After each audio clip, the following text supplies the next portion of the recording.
How's it going there, everyone?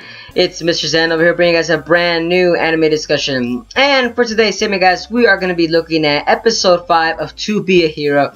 And I have to say, there was a lot of sexual innuendos in this episode, but it was toppled with a little bit of an emotional drama involved in the actual main character, guys.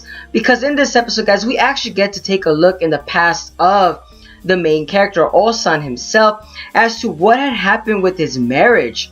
That was actually fairly entertaining to see what actually happened as to why the wife is never there. And I have to say, guys, I actually was pretty touched, and I actually was entertained throughout the whole entire time due to the fact that we actually see why the main character is kind of in this depressed state of himself being in this state, guys. Like, legitimately, this character, the way that he's been set up as, they kind of made him look like he's a victim. In all honesty, in this episode, they straight up made him look like a victim, but coupled with a little bit of comic relief parts throughout the rest of the entire parts while explaining his backstory, I still thought it was fairly entertaining. Nonetheless, so guys, the episode did involve with MoeMoe still coming up with his trying to do his clever antics to try to get with Bean-chan.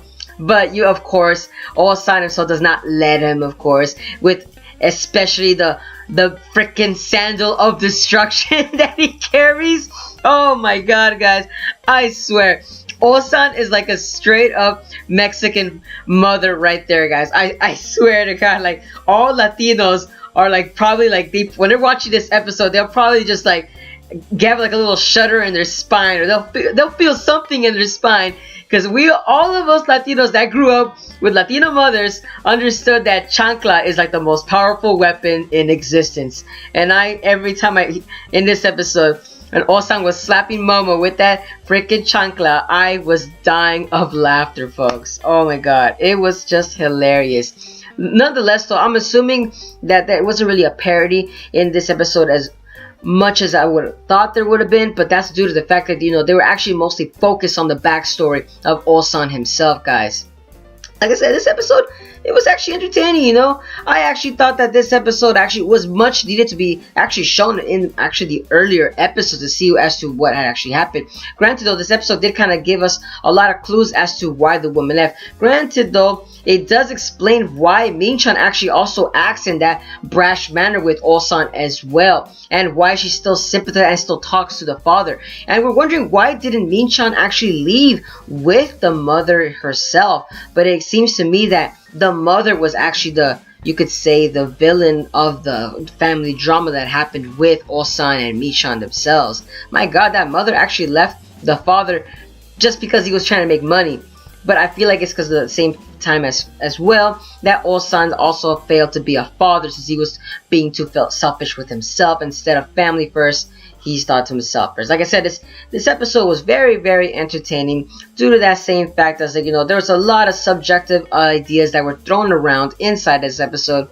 But like I said, the comic relief parts were all sexual innuendos that it just catches the viewer off guard, especially when MoeMoe is literally in certain scenes where it just doesn't look appropriate to the viewer. I mean, granted, it's hilarious, but in some instances, the viewer is going to be like, okay, the animators wrote that script on purpose, like legitimately, because there's one scene where MoeMoe is talking to Ossan himself, and you literally see MoeMoe talk to Ossan, tell him that, hey, why wouldn't you work for me, and I'll show you what you can do for me. And I'm here like thinking like, oh my god, is he wanting to be a sex slave?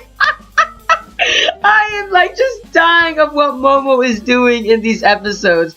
Granted, though, like, I like how they're diminishing his character to be a really strange character, because, like, granted, though, it's okay every now and then, but like after a while, like, you can start telling, like, he actually starts fitting in with these characters, guys.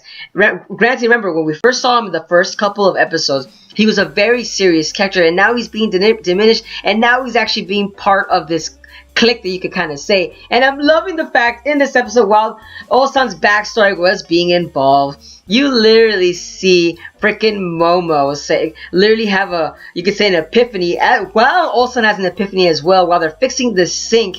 And they're literally saying, we need to help each other. And I'm loving this very very serious moment that's happening, guys. Oh my god, MoeMoe had to break it and it literally says, can I be your son? Or I forgot the words that he said, but it was just, oh my god.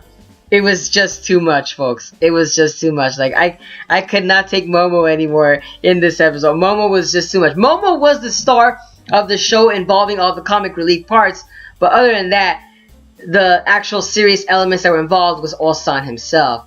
But like I said, though, I'm loving how they actually perfectly balanced that with this episode.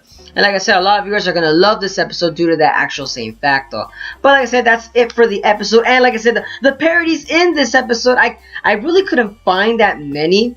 Actually, I even couldn't find that at all. Like I said, this time it kind of really was original from my first view. I could be wrong, and there could be something else that I might have missed in this episode. But the only thing that I could have probably thought that might have been a parody off of something was when MoeMoe was saying when he learned how to speak Japanese and he involved some certain show or Japanese or Chinese company. I'm not too sure, but it was called Apre. I'm not too sure. I'm assuming that was the parody in a sense, or some kind of a mock that they were trying to do, or an insult to a certain company. But other than that, I really couldn't find it from there on.